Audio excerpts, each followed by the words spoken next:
Most people were horrified, of course, by last week's assassination attempt on Republican members of Congress, which wounded 5 people and nearly killed House Majority Whip Steve Scalise. But most people apparently does not include some people, including New Jersey Democratic strategist Jim DeVine. After the shooting, DeVine tweeted this, quote, "We are in a war with selfish, foolish, and narcissistic rich people. Why is it a shock when things turn violent? Hashtag hunt Republican congressman." After many people objected, DeVine did not back down. He followed up by tweeting this, "I'm sorry if my hunt Republican congressman hashtag hurt the feelings of any GOP snowflakes, but you have not engaged in civil discourse," end quote. We invited Jim DeVine to come on the show, and remarkably, he agreed. He's brave, at least. Jim DeVine joins us tonight. So, Jim DeVine, under what circumstances is it morally acceptable to use violence for political ends? It's never acceptable to use violence for political ends, except perhaps in the most extreme cases. I'd refer you to George Washington and those guys.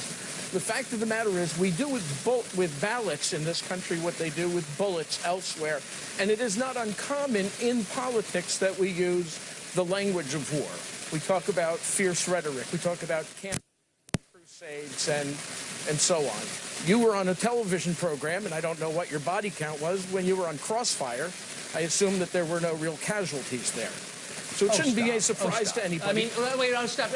You know what? I want to have a reasonable conversation. I don't want to demagogue this.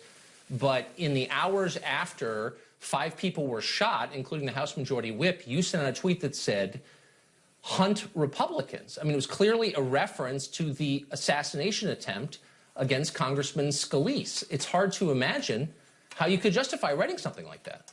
In the immediate aftermath of the shooting at the Sandy Hook school, we've heard people say this is not the time to talk about gun violence. We've heard lots of things follow this. You know, this is a. No, but that's not what you were saying. You were encouraging gun violence. Wait, hold on. Absolutely not. You were encouraging gun violence. Absolutely not. I never encouraged gun violence, and I stated on my tweet what did you mean by that? I don't put down that condone or paper. I'm advocate talking about you, not some other paper. I mean, please. But this is what's been out there. This has been I'm not interested in what other people. We see stuff like this, and this is not an uncommon That's great, thing. but we're not. We saw. So your excuse apparently is other people have done it. That's not an excuse. It's not an I'm here excuse. to ask you about something that you wrote, and why don't you explain it? Why did you write Hunt Republicans? Is that for too long, Republicans in this country have failed to distinguish the differences between politics and war. And a lot of Democrats have failed to see the similarities. So you guys either have to tone down the rhetoric or we have to step up. And I don't think there's anything. I don't think there's Hunt Republicans. There's nothing wrong with that. Sarah Palin put the crosshairs on Congress. I'm just saying hunt Republicans instead of Democrats. First of all, Sarah Palin didn't do that. A group affiliated with her did. And it's a difference between a metaphor and actually suggesting affirmatively go hunt Republicans after Republicans have just been shot. She put up a boast about her Republican bullseyes. What point are you making? That that's okay? What I'm making the point is that after year after year after year of hearing the same kind of violent rhetoric from the right, the left has every reason to come forward and stand up. What I've learned in life is that when you're confronted with bullies, you have to fight fire with fire. You have to stand up to them. But a guy just went and tried to assassinate Republican members of Congress. And that was terrible. It just happened. It was a terrible thing. No, and one of my tweets, Tucker, said, "It's too bad nobody did something before." And of course, Congressman Scalise was the guy that received tweet, and of course was overshadowed by your all but 15 other members of the House. Do you own a gun? No. Do you own a gun? No, I said no. Do you think that you should be able to pass a background check for a gun after tweeting something like that? I don't see that this would disqualify me from passing a background check.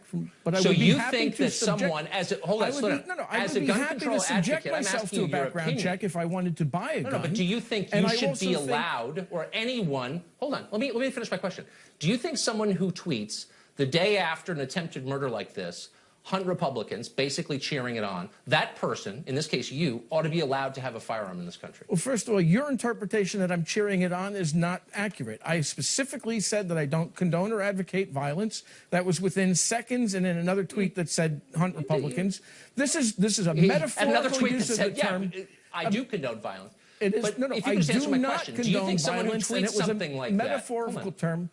I've recently heard a prominent Republican say, I don't have time for political correctness. And I'll tell you what, I will make the time for political correctness when we have Republicans that aren't talking over us. But if we could just get back, if you could just answer my question really quick and then we move on to the next one. Do you think that someone who tweets a line such as hunt Republicans or hunt Democrats ought to be allowed to have a gun as a gun control advocate? That's my question to you. It's really simple. What's the answer? Absolutely. I don't think that would, in and of itself, define them as a person who either broke someone the law going on to social media and advocating violence in the wake of a shooting. That's not a red flag or anything. Okay. It does not You're not much of a gun advocate control violence in the wake guy, of I the guess. shooting. Yeah, apparently not. So your point is that Republicans, I guess this is your point, are advocating violence, and you're proving this by holding up a poster from 5 years ago.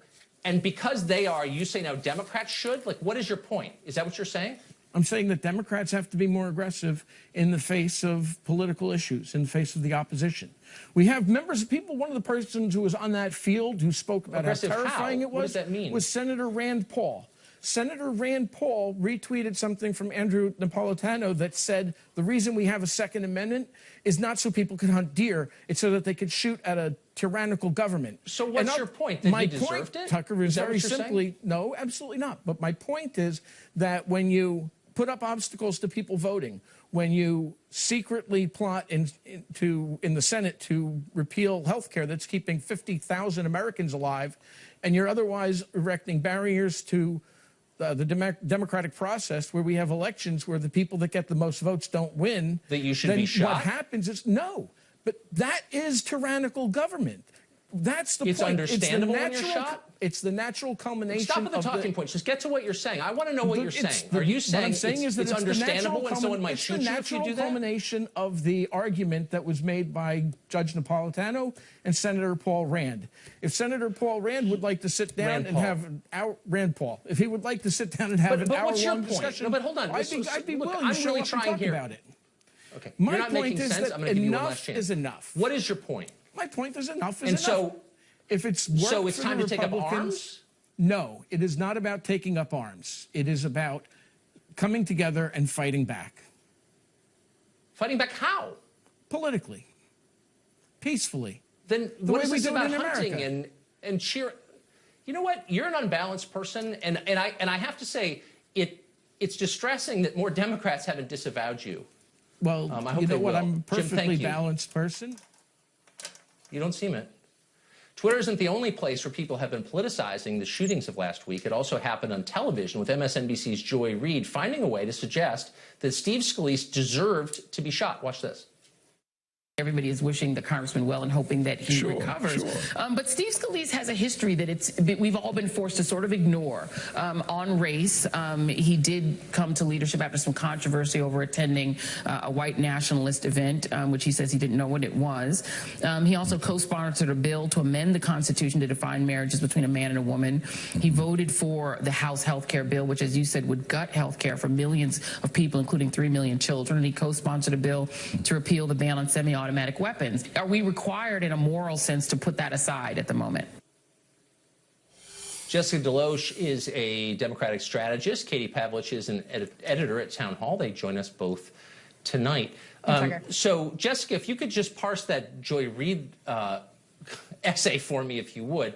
He disagrees. She's basically saying he disagrees with me on gun control, on health care, on gay marriage, and he spoke to a group I don't like. Therefore, you know, should we feel bad about him being shot or not? That seems to be what she's saying. Well, I think everything that Joy Reid decided to talk about wasn't very smart. It wasn't very opportune. I mean, if you think about you think about what topics she brought up, how are any of those things relevant to what happened to Scalise? They weren't. I mean, this is a person who has had an attempt made on his life. He's nowhere near being okay, and yet we're having to have a conversation now about votes that he's made in the past. I mean, I don't even understand how any of that is relevant, and it's really unfortunate that that's the conversation that Joy Reid decided to have then. Well, I don't think it was an accident, and I do see how it's relevant to Joy Reid and many people on the left, Katie. I think she's basically saying, look, this guy's disgusting, so, like, how upset should we be that he was shot? Maybe not so upset. Well, first, I think it's important to point out that Joy Reid started her segment by saying, we wish the congressman well. I don't actually believe that. I think that she doesn't wish the congressman well. I think in terms of the issues that they're bringing up, this is a smear campaign. She essentially accused him of being a racist as he lays in a hospital bed, unable to defend himself, when the racism story has been thoroughly debunked, even by reporters who initially accused him of racism. Look, you had the Democrat on before this. This has now become a mainstream argument. As you said, it's disconcerting that more Democrats aren't condemning this. And look, I agree that we need some kind of civility, some kind of decency, but I would really appreciate it if the left would stop lecturing conservatives about civility, which is really just a way to shut them up, while they don't do the same and uphold their end of the deal. Yeah, I don't even care about civility. I'm just worried about violence. Here's Scott Pelley, Jessica, describing the shooting of last week. Watch this. It's time to ask whether the attack on the United States Congress yesterday was foreseeable, predictable, and to some degree self-inflicted. Too many leaders and political commentators who set an example for us to follow have led us into an abyss of violent rhetoric, which, it should be no surprise, has led to violence. So 5 Republicans get shot, and Scott Pelley, who no longer, thank heaven, is in that chair, describes it as perhaps self-inflicted. What does that even mean? Well, I think it's incredibly unfortunate. I mean, it's garbage rhetoric. That's not the conversation that we should be having right now. There are people who had an attempt made on their lives. Had someone not been there to stop that shooter, all of those people could have lost their lives. And this is a conversation that some people on the left have chosen to have, and I think all of it is bad.